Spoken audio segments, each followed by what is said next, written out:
Good evening and welcome to the first virtual public meeting for the Coast Canyons and Trails Comprehensive Multimodal Corridor Plan. My name is Kristen Byrne and I will be serving as your moderator for tonight's meeting.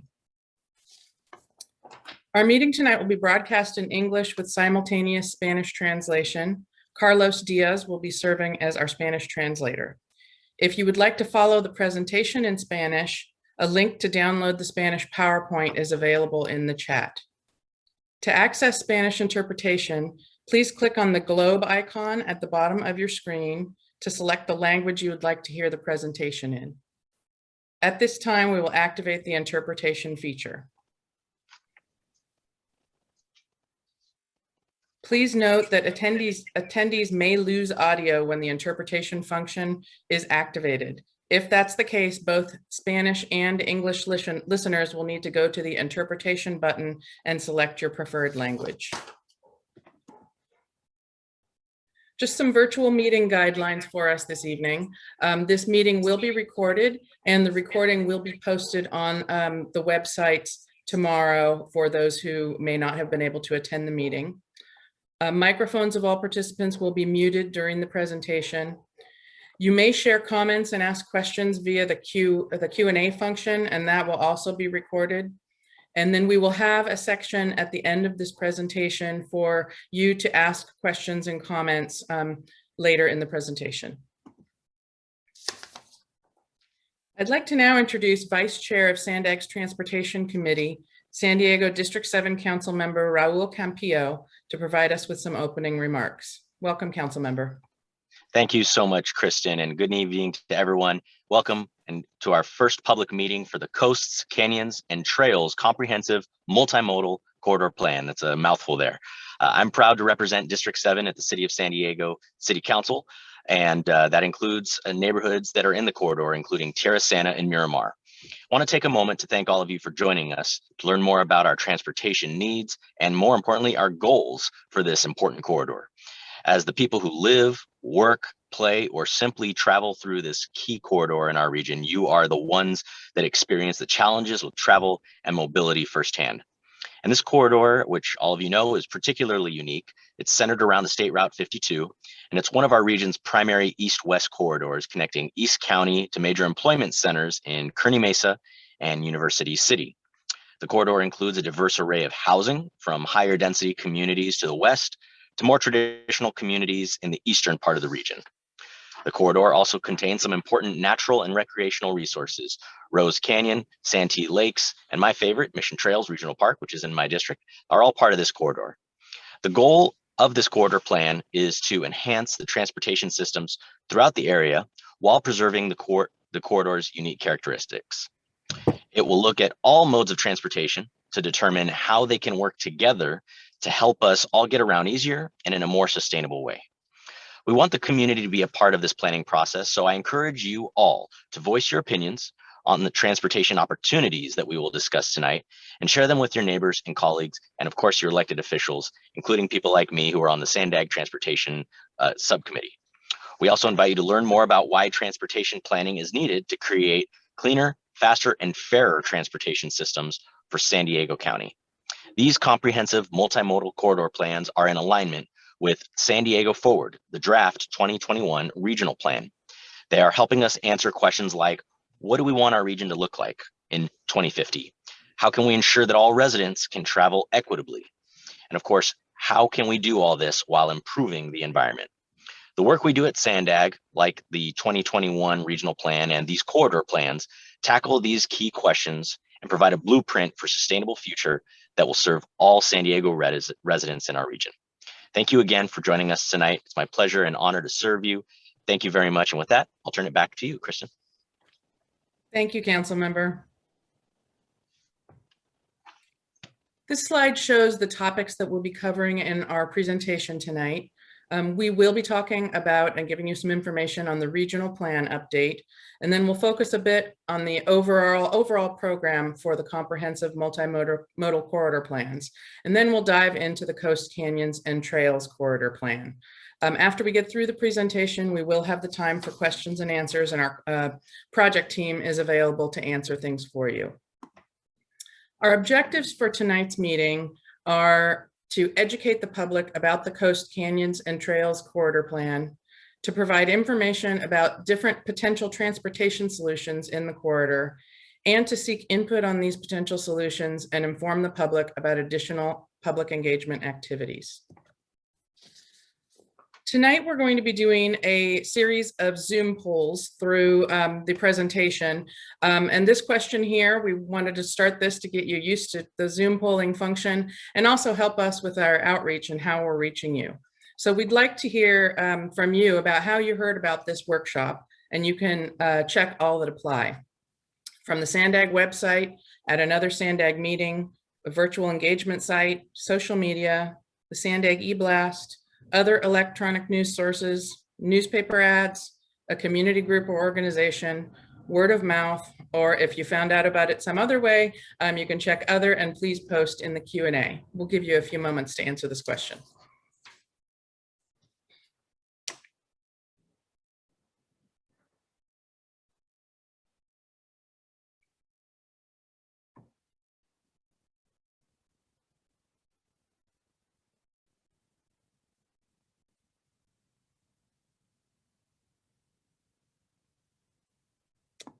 Okay, well, it looks like most of you selected other, and I wonder if we got anything in the Q&A that says where. Nothing so far. But it looks like we're touching a little bit on everything, some from the website, some from other meetings, social media, as well as word of mouth. So thank you, that will be helpful for our outreach team. Our first topic tonight is the 2021 Regional Plan Update, and I'd like to welcome Allison Wood, SANDAG Senior Regional Planner and the Project Manager for the 2021 Regional Plan. Hi, good evening. Thank you, Kristen. So the regional plan is a long-term blueprint for our region that considers how we will grow and how we will get around in the future. And SANDAG is required to update this plan every 4 years. For the 2021 regional plan, we've taken a new approach. We obtained approval from the state to take an extra 2 years to develop this regional plan and this visionary new plan for the region. You can go to the next slide, Kristen. So developing the draft 2021 regional plan was a data-driven process, and we were able to access new data in developing this plan, including cell phone data, to really help us better understand the trips that people are making. In particular, we looked closely at work trips. These trips make up about 1/3 of all trips in our region.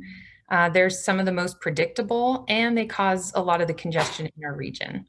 So these two maps, you'll see on the left where people live, and on the right is where people work, our major employment centers.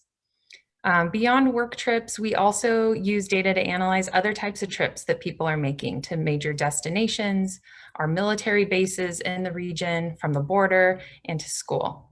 And so all of this data was foundational to understanding the current needs and developing solutions for our transportation system. Go to the next slide.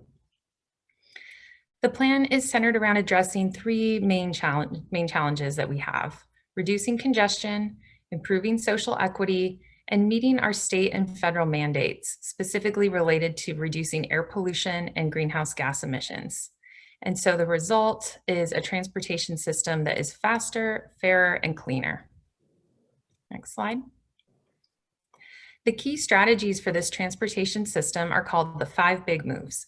Complete corridors are roadways that take advantage of technology and accommodate all types of modes.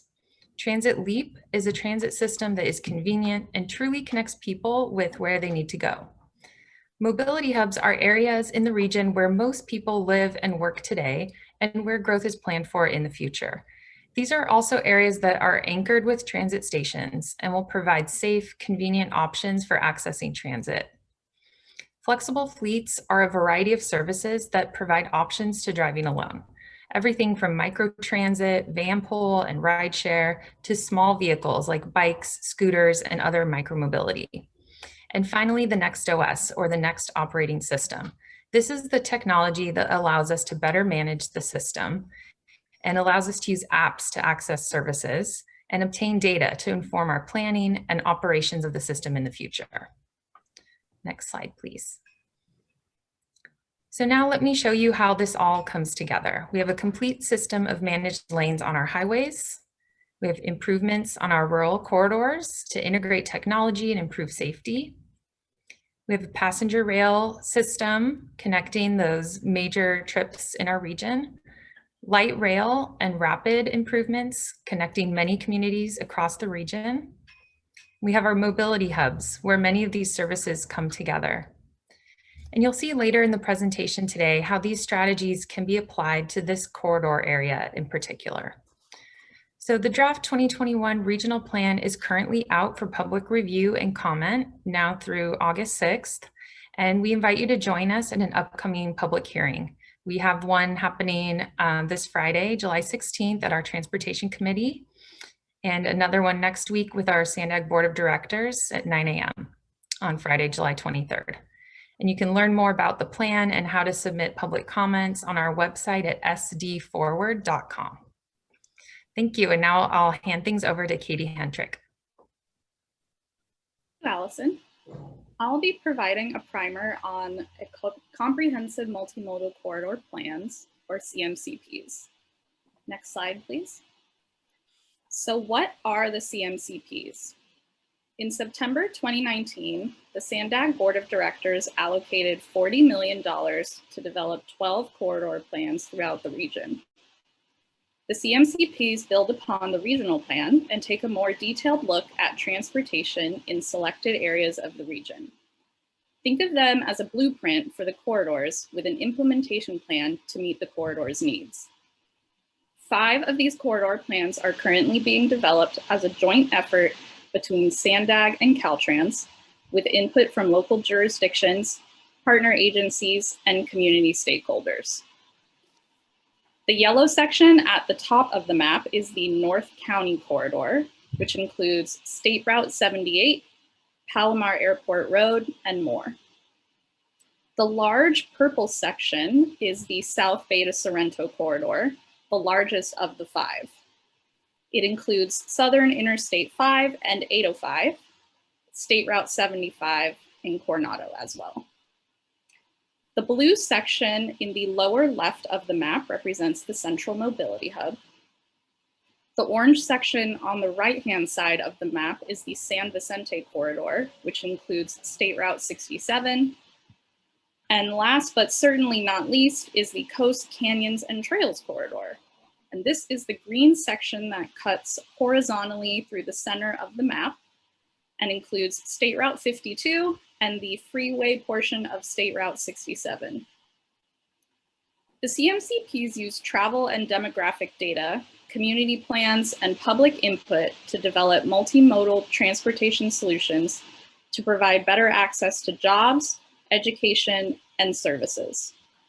The CMCPs will be looking at all transportation modes, such as transit services, highways, local roadways, bike, walking, flexible fleets, and goods movement, as well as the technologies needed to help them work together efficiently. The CMCPs also help the San Diego region compete for transportation project funding, including State Senate Bill 1 funds. I'll now hand it over to Manuel Rivas, a project manager at Caltrans, who will talk more about the Coast Canyons and Trails CMCP.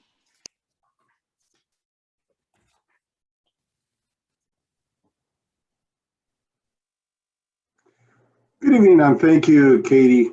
Good evening, everyone, and welcome. So next slide, please.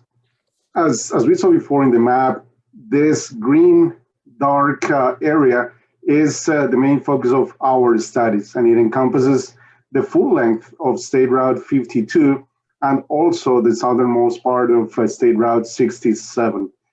Since we go across in an east-west direction, our corridor has also connections with the major routes. I-5, 805, 163, pretty much all of the routes going north-south cross our corridor. Therefore, we're gonna have to be very interactive with all the other CMCPs so that we can have a plan for the whole community. The light green area also shows the area of influence, which to the northeast also encompasses the areas of Miramar Air Station and the undeveloped area of the Scripps Ranch, which covers the majority of our area. Next slide, please.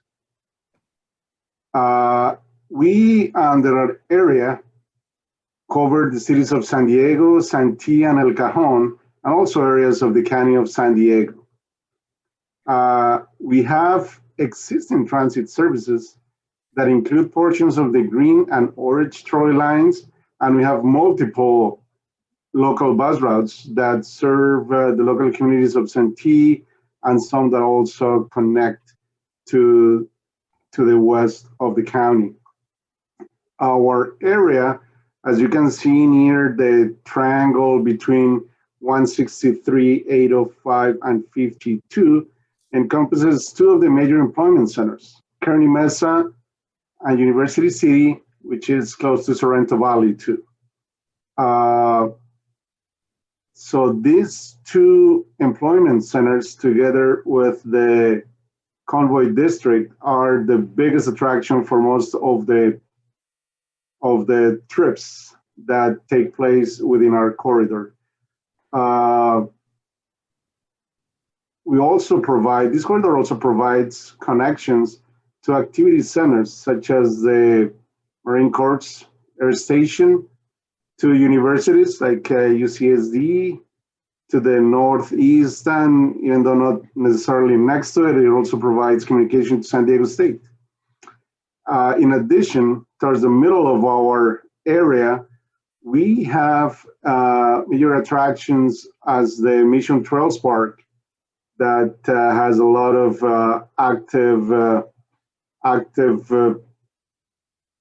activities for people to come and enjoy the scenery there.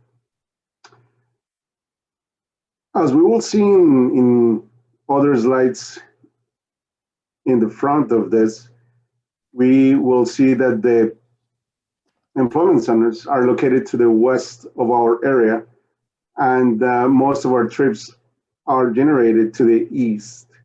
Due to the importance of these employment centers, they also attract not only users from our own area, but for users from all over the place. And that's one of the reasons that our corridor is somewhat congested, because we do attract a lot of users from other corridors. Up to 1/3 of the total volume of the users go to the employment centers, and a good portion of that are originated from locations outside of our area. These users are forced to use 52 because to the north of it, there is really no other alternative that connects the population to the west from the east side. Next slide, please. So we have. So with this, we're gonna have Kristen come up for a polling question to get some more information from you. Thanks, Manuel. We'd like to know more about you and your connections to the project area. So you can check all that apply here, but do you live, work, own a business, visit shopping, entertainment, attend school, visit recreational areas, or travel through the corridor? And again, if we didn't catch it here and it's another one, you can enter that in the Q&A.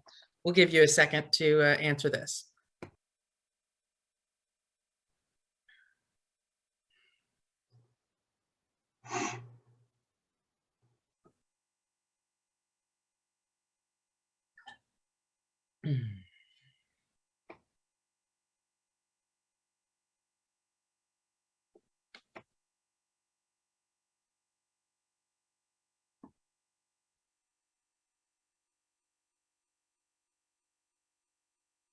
All right, so it looks like a little more than 1/3 of you live in the corridor, just about 15% work, and our top choices were travel through the corridor, as it is one of our main east-west corridors, and also visit recreational areas.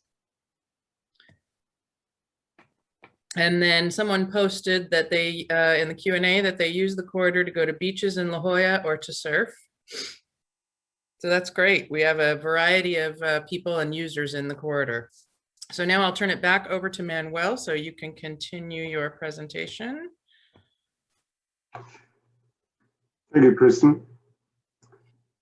So in our efforts for preparing our implementation plan for the coast, canyons, and trails, we are going to work to be in alignment with all our federal guidelines and state goals, the regional plan, and the 5 big moves that were just presented, as well as some plans that are directly related to our cities that we work with.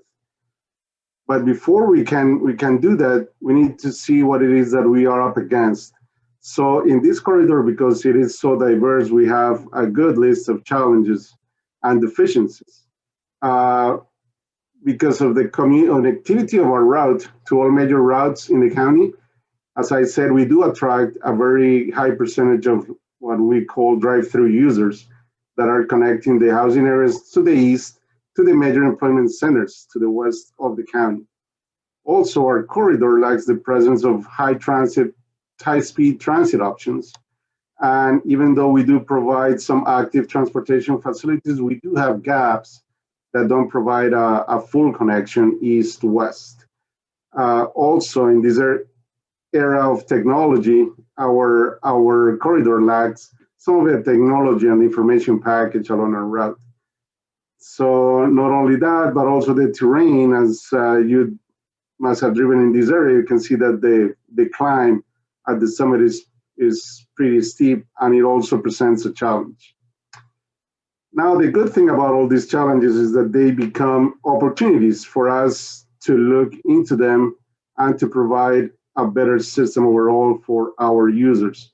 So we will be looking into alternatives to fill in the gaps for the active transportation network. We are going to have the possibility to reimage the existing uses of the pavement that we have. There will also be considered new routes to provide more reliable public transit. And in line with this, we will look into alternatives to provide that the entire facility operates efficiently for all the users, looking into equity also. So these transportation improvements will not only help public transit, but will also help the general traffic. And by doing this, we will be reducing the vehicle miles traveled as well as pollutant emissions. So along with this, we're looking forward to discover more opportunities, and we count on your input to get more ideas in how to conquer all these obstacles that are in front of us. So in looking at these opportunities and the needs that we have for the implementation plan, we will bring this into our coast, canyons, and trails so that we can get all the support that we can in aligning with the guidelines for our region, with the intent of providing highway improvements, technology improvements, and an overall more efficient system for the community. Next slide, please.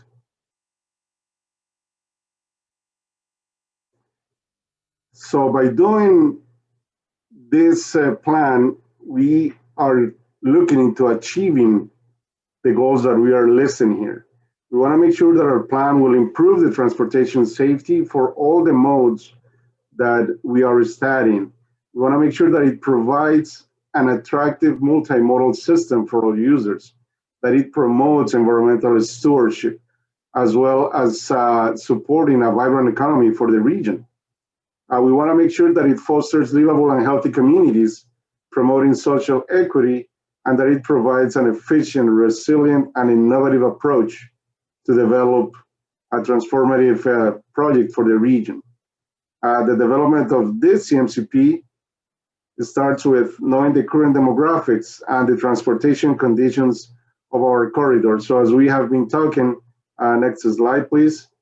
We want to let you know how our population has grown in the last 20 years. You can see here that while the population has grown at 16%, the housing offer has only grown by 11%. But the job offerings in the area have grown at 22%, which is why we have such an attraction for trips around our area. Next slide, please. Our corridor encompasses 3% of the population of the region, 4% of the housing units, and 7% of the jobs. And even though these numbers may seem low, our corridor is very important because it is the connection point for all the areas, particularly to the south, but some to the north as well. Next slide, please. In this map, we can see why our population numbers might be low, and it is because the majority of the area encompasses Miramar Air Station as well as the undeveloped area of Scripps on the northeast region. So the darker color shows where the highest density of housing is in our area. Next slide, please. Here we can see those employment centers that I was talking about that can be seen in the darker blue. As you see, the remainder of the area has some lighter colors. We have the highest concentration, which is very comparable to what it is offered in downtown. And these are the destination of the most of the trips that we experience during the day. Next slide, please.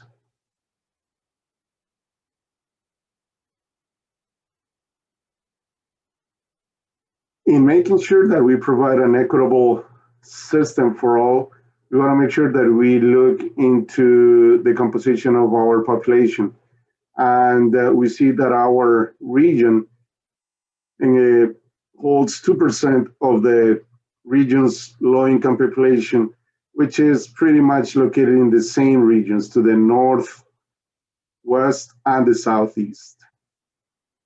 Next slide, and this is pretty similar to the people of color, which are together where the housing population is. Next slide. And we can not leave behind our seniors that we need to take care of. While the other populations only represent 2%, we have a bigger population of seniors in our area. So we want to make sure that they also do get proper service in the system. So with this framework in mind, let me introduce Renee Loya, who will be presenting the potential transportation solutions that, with the support of your input, we will be looking into. Go ahead, Renee. Okay, thanks, Manuel.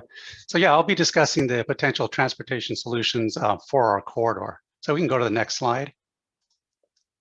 Okay, so what you're looking here, and Manuel kind of talked on this a little bit, but what we're looking here is just a sample of the kind of data that we're looking at as we consider transportation improvements. So what we're looking at here is an example of internal trips, so trips that originate and destinate within our study area. So what you're looking at here is trips that originate from the east, which is highlighted in the light green, to the areas within our corridor in the west. So you can see there that the number of trips with destinations from the east to the west is slightly less than those traveling from the west to the east. Also, you can see that there's a number of internal trips within the east segment that you can see also highlighted in the green area. So basically, these are trips with origins and destinations that are within that segment. So that's the segment that includes El Cajon and Santee. Okay. So these are the type of trip and origin destinations that will also percent of trips that are destined for our study area from other regions, as well as those that travel through our corridor. So there's an example of that in the following slide. So if we can go to the next slide. Okay, so this example here shows trips, about 20,000 from the South Bay, with destinations within our study area, so the darker blue area. And it also shows those trips from the South Bay that travel through our corridor to destinations in the North County. So this shows that most trips that originate in the South Bay have destinations in our corridor. about 85% of them, when compared to those that are traveling through our corridor to get to areas in the North County. So these are just like a small sample of the type of data that we have. And we'll use this data in conjunction with the input that we get from stakeholders and public, like today, as we consider solutions. So we can go to the next slide. Okay, so this slide is basically a summary of some of the improvements that we can consider for complete corridors. So those could include freeway and ramp improvements, roadway improvements along arterials, transit improvements, and active transportation, which include improvements for projects for walking and biking, etc. So if we can go to the next slide. So this slide shows, so what I'll be talking about in the next few slides is freeways. So what we're looking at here is basically an overview of the existing freeways within the study area. And these include the interstates I-5, 805, I-15, and it includes routes, of course, State Route 52, State Route 163, 125, and 67. So there's a large array of freeways going through our corridor. There's also HOV lanes along the 805, just north of the 52. And there are also managed lanes within our corridor along I-15, just north of 52 as well. So let's go to the next slide. Okay, so this slide just touches on some examples of strategies that we'll use that we'll consider as we're developing the transportation improvements. So these can include managed lanes and reversible lanes. And a managed lane is basically a freeway lane that's separated from the general lanes that can be dedicated to specific uses at various times of the day. And it can be changed based on changing conditions or changing traffic conditions on the freeway. So these can include HOV lanes or transit lanes. Reversible lanes, I'll touch on that in a later slide. Direct access ramps. So direct access ramps are basically ramps that allow direct access from the freeway managed lanes to any crossing arterials or even any transit stations. There's managed lane direct connectors. So these are freeway to freeway connector ramps that allow direct connections between freeway managed lanes, and that helps to improve the complete corridor network of managed lanes. There's technological improvements that could be considered, which are basically top-down management perspective that integrates technologies such as cameras, speed sensors, EV charging, and these would be done in ways to improve vehicular safety and traffic. Ramp metering and signalization. So this could include the planning, the design, and the installation of appropriate signalization at ramp intersections. And then, of course, I think, as Manuel mentioned before, the potential for truck climbing lanes. And this is important along the steep grades, in particular along the 52, as we approach the summit through the mission trails. So we can go to the next slide. And as I had said earlier, one of the considerations to be considered are reversible lanes. So what we're looking at here is an example of a reversible lane along 52. And these reversible lanes are movable barriers, kind of similar to what you see on the Coronado Bridge and even I-15. So the little cross section that you see there shows a potential configuration for State Route 52 in the morning with a movable barrier placed so that it provides 2 managed lanes in the westbound direction and only 1 in the eastbound direction. And then this would be done to accommodate the heavy morning traffic that travels westbound along that corridor. So in the afternoon, that movable barrier can be shifted so that it can be shifted 1 lane over so that it can provide 2 eastbound managed lanes for afternoon traffic and only 1 for westbound traffic. And again, this is to accommodate the heavy eastbound traffic that we see on the 52. So this is a good way to accommodate the heavy directional split that we have along State Route 52. So with that, I'll hand it over to Kristen for another polling question. Thank you, Renee. So now that you've heard a little bit about what some of the freeway strategies are that could be employed, we'd like to hear from you about what your concerns are about the freeways and the areas that need to be addressed. You can select up to 3 choices here: safety, traffic congestion on SR 52, traffic congestion on SR 67, lack of carpool lanes, freeway congestion that results in motorists using surface streets, and then other if we didn't catch it here.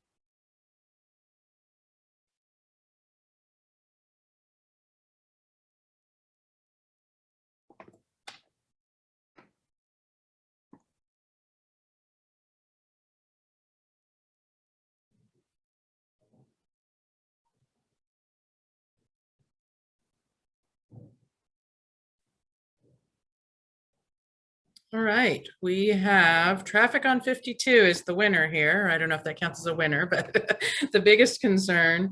And traffic on 67 and freeway congestion resulting in motorists using surface streets are right about the same. And we got a couple comments in other bikeways connectivity, and we will be talking about that in a future section. And another one about bikeways, barriers to pedestrian and bicycle connections. And so hopefully when we get into active transportation section, we'll be able to answer some of those concerns. So our next speaker is Andrew Prescott, who will cover roadway and active transportation strategies. Great, thank you, Kristen. So for roadways outside of the freeway, we want to focus on how to accommodate multimodal improvements, so be it transit or walking and bicycling improvements, that while we can also maintain vehicular operations. We do recognize that it's important to accommodate all modes and ensure mobility and safety for all. So for vehicles, some of the strategies that we might be looking at include enhanced signal coordination at signalized intersections to help improve vehicle flow that responds to the patterns of traffic at the different times of day. We'll be looking at signal priority for transit vehicles to help give transit vehicles maybe a jump at intersections. We'll also be looking at flexible lanes that can be reserved for high occupancy in transit vehicles and potentially autonomous or connected vehicles later down the road. So these are just a couple things for the roadways that we'll be looking at. Next slide, please. And then in terms of active transportation, I know we've heard a few comments already on this, but so we'll be looking at bicycle and pedestrian improvements. And some of the strategies that we really want to do is to increase the safety and the comfort for bike riders through separated bikeways. We realize that those are the facilities that are most comfortable for the vast majority of the public. So these include Class 1 bike paths or multi-use paths, as well as Class 4 separated bikeways, also referred to as cycle tracks or protected bike lanes.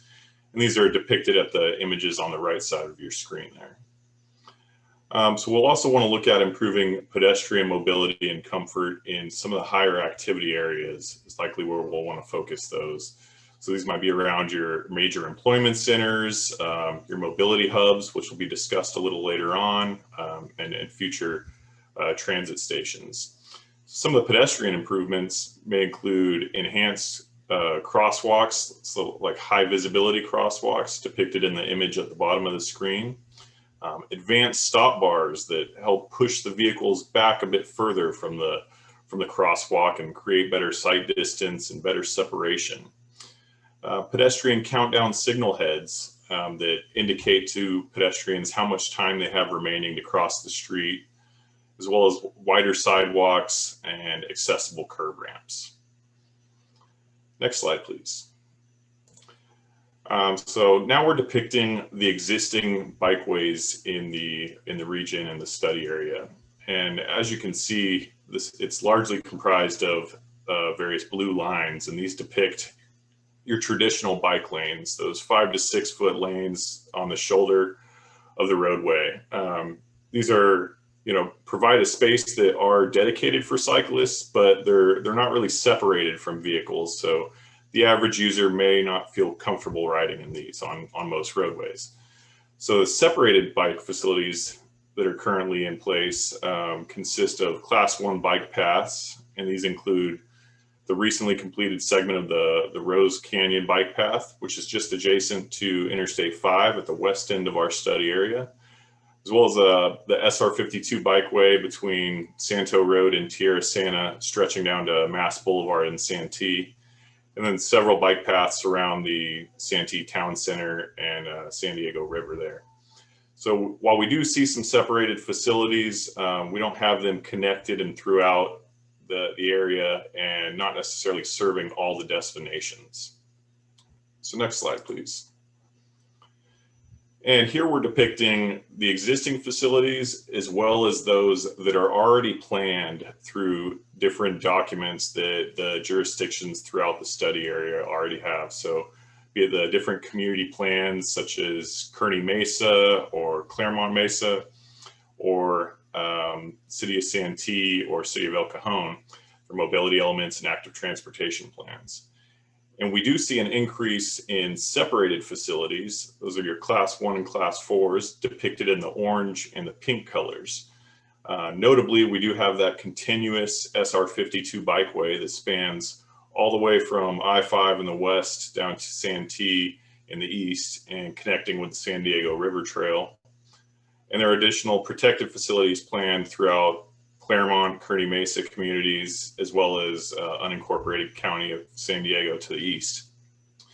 So this is an excellent start that the local jurisdictions have already put a concerted effort and focus on providing separated and comfortable facilities. So we'll be looking at additional connections to these facilities to help really create a regional network of separated bikeways that are comfortable and convenient for all users. And with that, I'll turn it back to Kristen. Thanks, Andrew.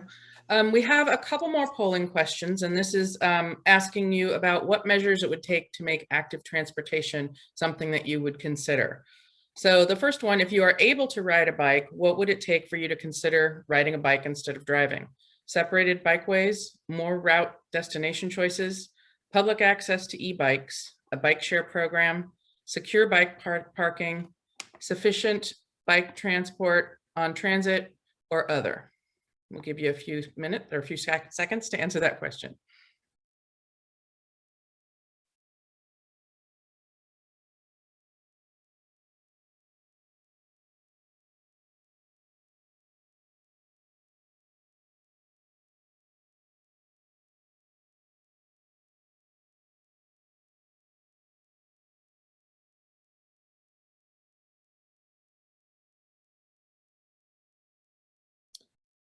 All right, the results. We have 67%, 2/3 of you want more route and destination choices. And then secure bike parking is almost 60% of you would like to see that. And half of you would like to see more separated bikeways. Okay, so similarly, we wanted to know what it would take to make pedestrian options more comfortable for you. So where you might consider walking for shorter trips, safe and accessible sidewalks, wider sidewalks, access to transit options, shaded areas, rest areas, traffic calming, and other.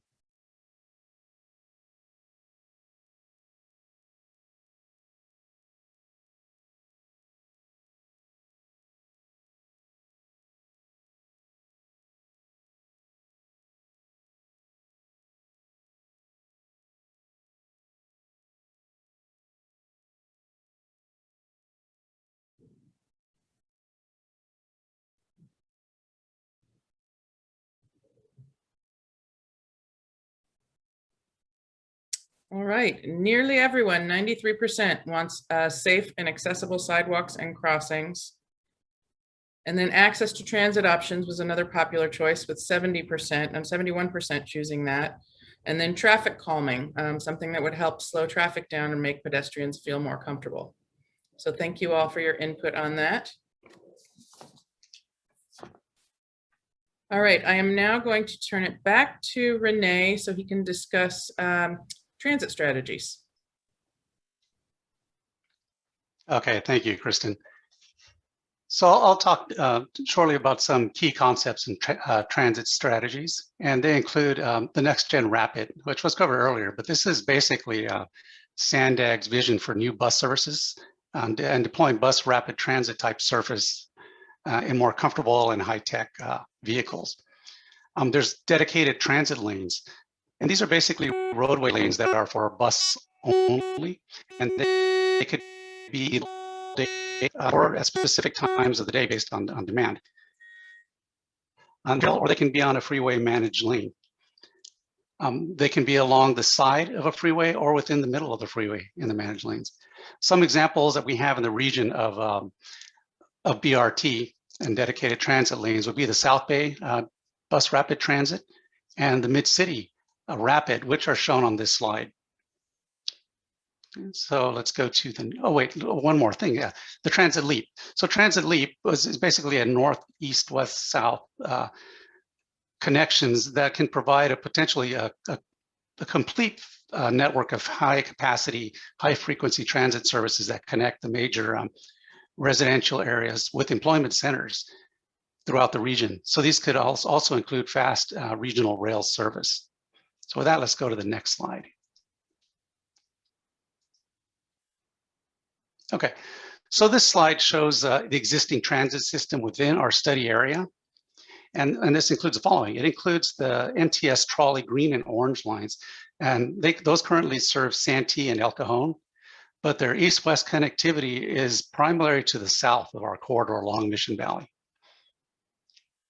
On the east side of our corridor, we have an existing bus network that serves a variety of destinations, but not always with high frequency. And then this bus network includes 3 transit centers that enable bus transfers and layovers. In our corridor, there's currently no coaster station directly within our corridor, but just to the north of us in the university area, there is one. So let's go to the next slide. Okay. So this slide shows potentially planned improvements as part of the draft RTP. This includes the Mid-Coast Trolley Blue Line extension, which is currently under construction along the west end of our corridor with a terminus at the University Town Center. The draft plan also includes several new next-gen rapid upgrades to the bus network, including along SR 52, I-805, Claremont Mesa Boulevard, Genesee, and other roads. The draft RTP also includes high-level concepts for north and south rail improvements to the coastal alignment, and as well as new alignments connecting Kearney Mesa with Sorrento Valley. So I'll go ahead and hand it back to Kristen for one more, another polling question. Thanks, Renee. Similar to our questions about active transportation, we want to know what measures you would like to see that would help you use transit more often for your daily trips. Increased frequency, faster travel times, enhanced station amenities, reduced fares, more choices in modes, a greater span of services, direct routes to where you want to go, more comfortable transit vehicles, feeling safer on transit, and other.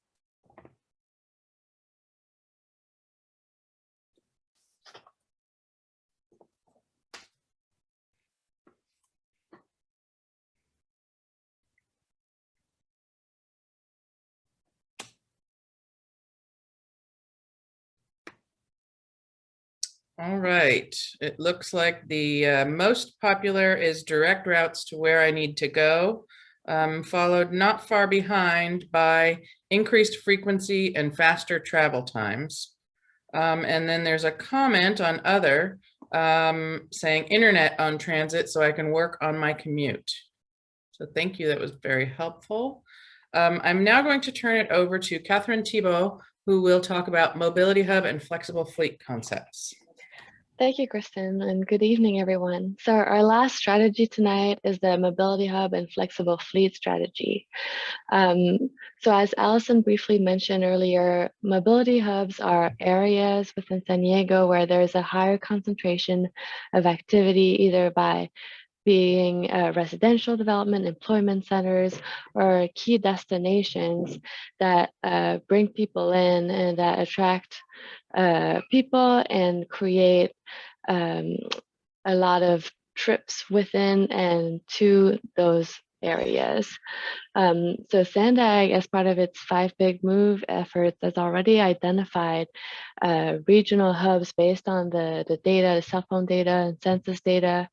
And those, so identifying areas where the high concentration of residential development employment that would be prime for enhancing and offering additional mode options so that the trips that are within those hubs don't have to be only by driving alone in your car. So there are different types of hubs in and around our study area, either coastal hubs such as La Jolla, where you have a lot of tourism. And so we would want to cater to these recreational trips through specific improvements. We also have major employment centers like University City or Kearney Mesa, where we want to facilitate access to school and those employment areas. And then we have suburban hubs like in Santee or El Cajon, where our improvements would be more targeted towards residential developments and the services that residents in those areas need to access on a regular basis.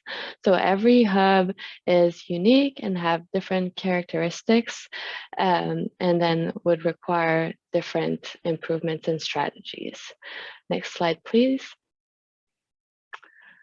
So the map that you see here are, so in blue, we have our study area, our area of influence, and then in purple, we have those regional mobility hubs that were identified by SANDAG. And as we can see, we have some of these hubs that are right within our study area, our area of influence, but then we also have some that are just adjacent to them. And we want to take them all into consideration as we design our strategies, because they are major trip generators. So we want to improve travel within those specific hubs, but also connections between these different hubs. Next slide, please.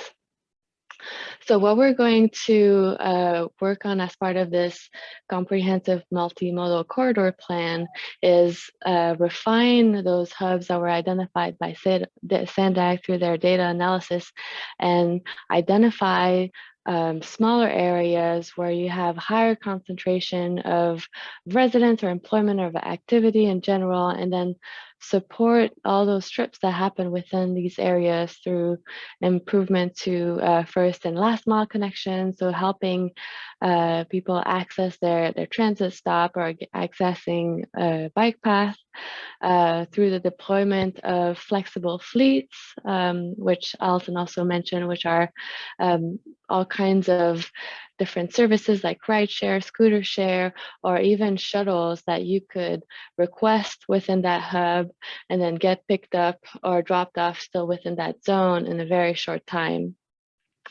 So the improvements that we would envision for these hubs can be really simple, like adding a bike rack, but they can also be a little more complex, like those flexible fleet system. And but those will all be made available through technology, and the idea of integrating all of those systems and services, and potentially having one app where you can plan your trip, request a ride, pay for your ride, all into this one integrated system. Technology would also be used to improve safety and the traveler experience in general through improvements such as smart intersections and lighting throughout these hubs. Next slide, please. We also want to look at next-gen rapid stop hubs. So those would be very punctual location at the transit stop level. Potentially these would be stops where there is a convergence between modes. So a transit stop, for instance, that's located near a bike path, or a stop where there is multiple routes that converge. And so we would want to enhance these stops, make them really points of connection through different amenities like interactive kiosks where you can plan your trip, get real-time information about the upcoming shuttle, upcoming bus, also bringing other infrastructure like bike racks, charging station, and amenities to make the trip comfortable, like Wi-Fi or device charging. So all of these, so these stop hubs, these neighborhood hubs, again, they need to be truly catered to the needs of the users, the people who live and travel through them. And this is what we want to work with the community and hear from them to really understand what exactly is needed at each location. And to that end, I will send this back to Kristen for our next poll. Thanks, Catherine. Our final Zoom poll of the evening. As Catherine mentioned, mobility hubs are more than just, transit stations and have more than just transportation. And we want to know what amenities you'd like to see at mobility hubs in this corridor. Bike, scooter share, interactive information kiosks, package delivery lockers, seating, rest areas, retail services, electric vehicle charging, complimentary Wi-Fi and device charging, wayfinding and digital signage, connections to bike pedestrian routes, and other.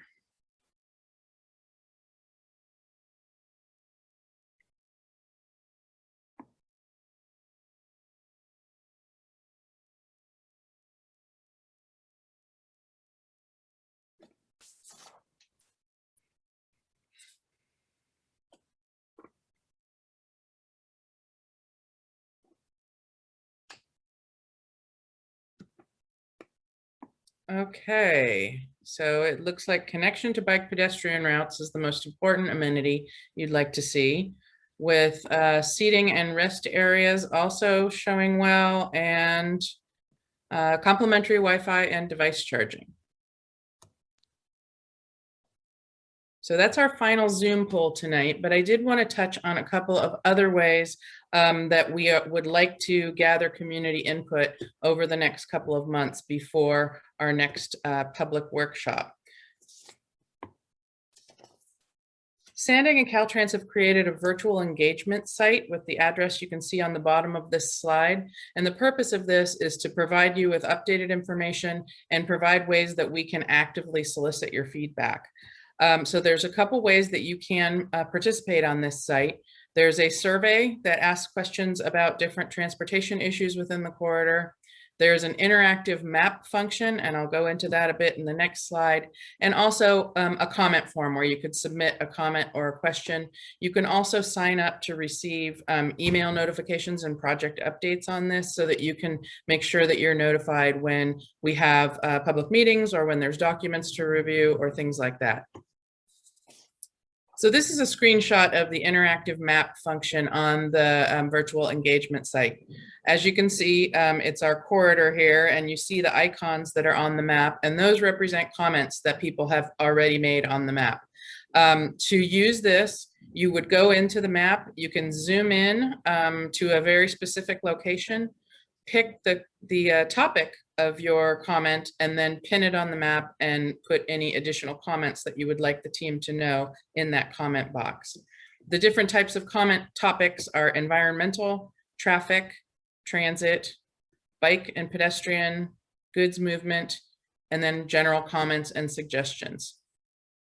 When you do go to this site as well, there is a video that's right next to the map on this site that takes you through a little tutorial for how to provide comments. And we do want to encourage you to go there yourselves to put comments on, pass this on to your friends, family, colleagues who live and work and use the corridor. We would like to get as much input as we possibly can as the team is working on specific transportation solutions. So with that, we come to the section of Q&A. Well, I will help facilitate questions and comments from the audience and have our project team answer them. We would like people to type in their question or comment into the Q&A function if possible. This helps us keep the record. If you are unable to type your question, or if you happen to be participating by phone, you can use the raise hand function, and I can call on you. If you are on the phone, you press *9, and that will raise your hand, and I would call on you by the last few digits of your phone numbers. So I will go ahead and kick this off with some comments that we've received so far. The first one we received is from Deborah Knight, and I'll just read the comments here. This is a hugely concrete-centric plan, widening the 52 through Marion Bear Park would severely damage Marion Bear Park and the MSCP lands there. The connectors between 52 and 805 and 52 and I-5 would even further damage Marion Bear Park and MSCP lands. This corridor has a lovely name about canyons while being highly destructive in San Clemente Canyon, where Marion Bear Park is, and destructive to the MSCP lands, protecting habitat and species there. Do not widen 52 between I-5 and I-805. I'm going to ask Manuel Rivas, our project manager, to provide some comments in response. Thank you for your comment, Mrs. Knight. I would like to clarify that at this point in time, there are no specific projects. Nothing is proposed yet in our corridor. That is what we are doing. We are starting to look into information and see what the best system would be for everyone. And as we mentioned before, we want to be environmentally friendly. At this point in time, and in looking at managed lanes, what we have been looking into is into stay within the existing right-of-way, potentially transferring the use of shoulders into managed lanes, or see in which way the best use of the right-of-way that we currently have is to minimize any damages outside, if any at all. So at this point in time, we will be taking your comment, and we definitely will be looking into this to make sure that we are not impacting anything that we don't have to, if we were to have to impact anything. So yeah, managed lanes are an alternative, and they're in the middle. So if any widening, it'll be minimum, if any, because what we are looking into is in the median for the most part. I'm not sure if maybe Katie would have anything to add to this answer. We can definitely follow up more on this later on. Yeah, I think you touched on a lot of it. The 2021 regional plan, which is being considered in this comprehensive multimodal corridor plan, is also, like Manuel was saying, looking to utilize existing right-of-way to build these future managed lanes, either by converting shoulders into travel lanes or repurposing general purpose lanes to managed lanes. All right, thank you, both of you. Our next comment comes from Jim Barras. And hold on a second, the comment just scrolled through. I am not hearing any projects for motorists' behavior modification, slower speeds, better sharing, yielding to pedestrians, etc. I expect that encouragement, enforcement, and education programs should be included, please. So if we could ask Andrew to provide some comments on that, that would be helpful. Yeah, certainly, Kristen. Jim, thank you for the comment. Yes, programmatic recommendations such as enforcement and educational efforts, I think will certainly be considered and included. We can look at things like changeable message signs, billboards or marketing campaigns to help encourage things like that, or even additional signage alerting vehicles to yield to pedestrians when turning at intersections. So absolutely, those will be taken under consideration. Thank you for the comment. Thanks, Andrew. We have a couple comments that were here. I'm not sure if these were in response to one of the polling questions, but Tim Bilash, I hope I pronounced that right. Late hour access, I assume that's something that you would like to see on transit to help it make it more likely that you would use it, and that you get stuck at 11 p.m. after at the trolley areas, and that maybe we should consider powered bicycles as well. Another question from Jim Barras. Are charging stations for e-bikes, included with the hubs? Catherine, can you answer that question? Absolutely, and the answer is yes. It would definitely be something that is considered. This is the idea of a mobility hub. We want to make these central points where people can access different modes and also different supporting amenities to help them as they travel, either by bike, by transit, or by other types of transportation. So yes. Thank you. Another comment from Deborah Knight. There are multiple mobility hubs planned at UTC and Voight Drive and Executive Drive, but zero protected bike infrastructure anywhere in the area. You cannot bike to or from those hubs. Andrew, would you be able to address that? Yes, certainly. So those UTC and Voight Drive are just north of our study area, so we're not going to be making any physical recommendations right in there. But actually, the city of San Diego currently has the University Community Plan update ongoing right now. and they're looking at, it's a comprehensive community plan update with a mobility element as one of those elements being considered. So I'm sure enhancing connectivity for all modes of travel throughout there, and including the new stations and mobility hubs out there will be under consideration. And I can possibly even plug the University Community Plan Updates project website in our chat here for you if you want to take a look at that and give you more resources for that. Thanks, Thank you. Andrew. Next question is from Jared. Are adding managed lanes to the 52 freeway currently being planned? And if so, what sections along this corridor? Could we ask perhaps Renee to speak up about that, or Manuel?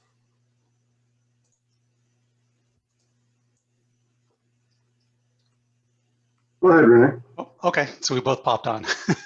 Hmm. Okay, so yes, managed lanes are being looked at, are being considered throughout this corridor. Of course, these are just considerations right now. We're going to do more studies to look into it. But yes, managed lanes are being considered along the entire 52 corridor. Thanks, Renee. Did you, Manuel, did you have anything to add to that? I just wanted to say that the reason why we are looking to manage lanes is because we have had a very good history with the managed lanes that we currently have on 15, and that provides a very good alternative for the users. So that's why we're looking into this solution, which we will definitely evaluate for all the various types of transportation. Thank you. Our next question is from Deborah Knight. What is the plan's mode shift? I see nothing about that.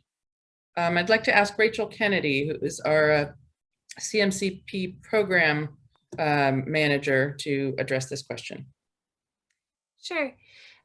So as was noted in the beginning of the meeting, this is our first public meeting for this corridor, and we're just getting started on developing a list of different transportation solutions, is what the corridor program refers to them as, or different transportation projects. And those would be in a variety of categories: transit, local roadways, active transportation, highways.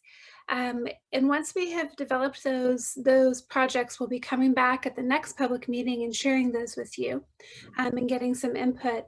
And we'll be running those at that time through the SANDAG transportation model. And then that would provide us with information about how these different groups of projects perform together for things such as mode share. So that is something that we'll be looking at once the projects have been developed and modeled, but that's not information that we have yet. Thanks, Rachel. We have a comment from Matt Krantz. I really like what your team is doing. I'd love to bike more in San Diego. I just feel unsafe on most of the roads. I love the bike corridor on the 56. I'd love to ditch my car. Thanks, Matt. We appreciate that comment, and we will make sure that that is recorded. Then we have a comment from Jeff Dosick. Connected bike lanes, please. Hearing lots of comments about bikes, and so these are definitely something that will help inform our team. Question from Karen Zirk. Just because an area is in the road doesn't mean, or in the right of way, doesn't mean using it doesn't harm our natural resources. For example, the Midcoast Trolley destroyed oak trees that were hundreds of years old running through the floodplain in Rose Creek. How do you propose to protect the sensitive habitat even when it is in the right of way? And this one, is this something that Manuel or Renee might be able to touch on? Kristen, I can go ahead and take that one. Oh, thank you, Karen. Hi, this is Karen Jewell. I'm the corridor director for 52. And one of the things that I want to make sure that we understand is this is a corridor plan. It's kind of like a blueprint for the whole corridor. Every specific project that ends up coming out of the final product of this plan still has to go through a full environmental process, specifically to see what are the impacts and decide how we can mitigate for those impacts and or avoid them with each specific project. So in essence, this plan is just going to provide the transportation solutions And then as we go forward, each one will be studied fully in their environmental process to go through the CEQA and NEPA processes. Thanks, Karen. Another comment from Deborah Knight. I am on the University Community Plan Update Committee. They are drawing in vastly expensive protected bike lanes, but I see no potential funding to get them actually built. Andrew, can you speak to that? Yeah, certainly. So that's definitely one of the intentions of these planning documents, whether it be the University Community Plan Update or these CMCPs, is identifying these projects will help make us eligible and competitive for grants at the regional, the state, and even the federal level. So while they might not have funding sources identified right now at the onset of these plans, they will be used, and the information collected during and throughout these processes will be leveraged to hopefully be more competitive for grant funding in the future. So it's really just one step in us getting there to get these projects to come into fruition. Thanks, Andrew. This next question might also be for you, so don't go away. Karen Zirk asks, how will bike and ped users travel across freeways and rail corridors? That is an excellent question, and definitely one of the challenges that we're seeing when we're looking at the plan of, the SR52 bikeway that runs across the corridor. So we'll be looking at, the potential and trade-offs of whether a bridge may be necessary to span across it, or if we'll need to kind of circumnavigate and use existing crossings, if we can kind of cantilever off of some of the existing bridges.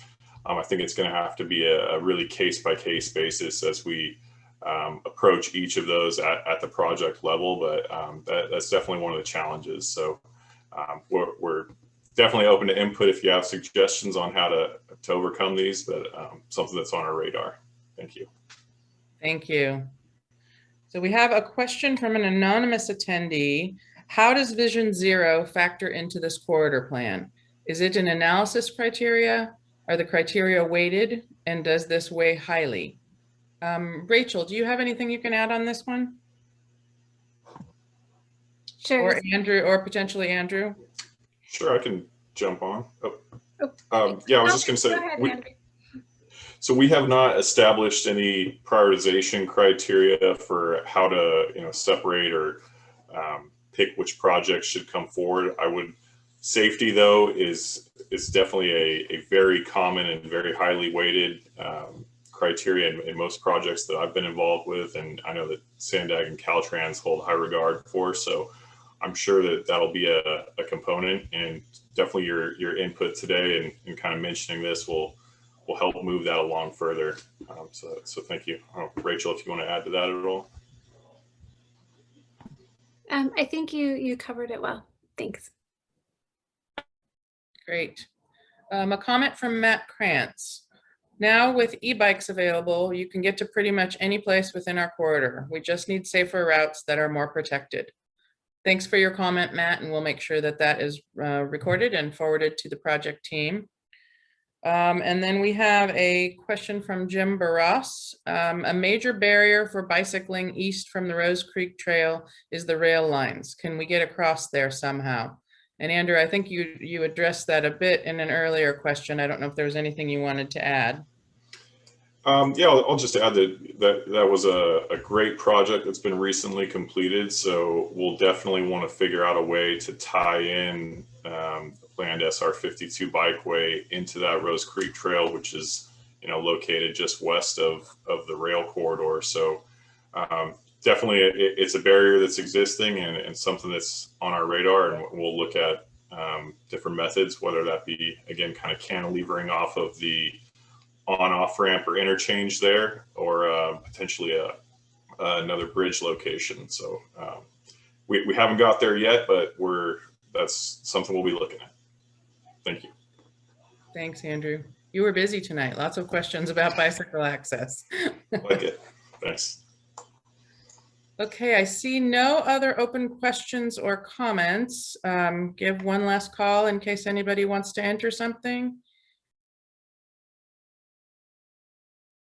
Okay, then I think we can move on So thank you all for the great comments that we received. As we mentioned, we're recording all of these, and these comments will really help our project team as they move on to the next steps in the process. Here are some milestones and timelines for the development of the plan. Obviously, tonight is our first virtual public meeting. Over the summer, we hope to gather a lot more public input from you and others that are interested in transportation issues in this corridor. And the project team will be utilizing those comments and the data and other technical information to help develop specific transportation solutions.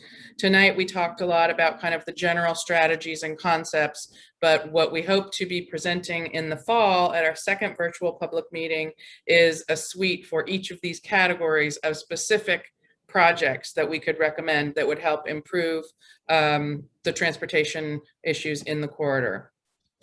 After that second virtual public meeting and the comments that we received, the team will be working to prepare a draft report that will then be made available for people to review and comment on.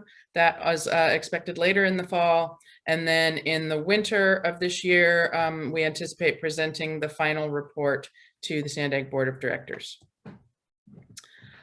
Just another push for our public engagement opportunities.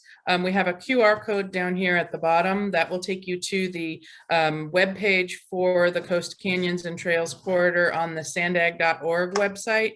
And on that website, you can also, there is a link to the virtual engagement hub. And on that virtual engagement hub is where you can take the survey, complete the interactive mapping activity, and submit comments and questions. And once again, our virtual public meeting will be held in the fall. So we would encourage you, if you do get to that virtual engagement site, to sign up to receive project updates, and you will be sure, and if you're not already on that list, get those emails for when that workshop is going to be held. And that concludes our workshop tonight.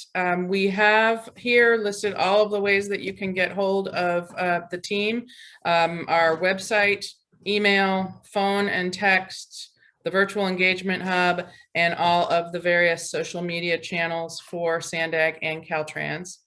A copy of this presentation in PDF form, along with the video of this meeting, will be posted to that virtual engagement hub tomorrow.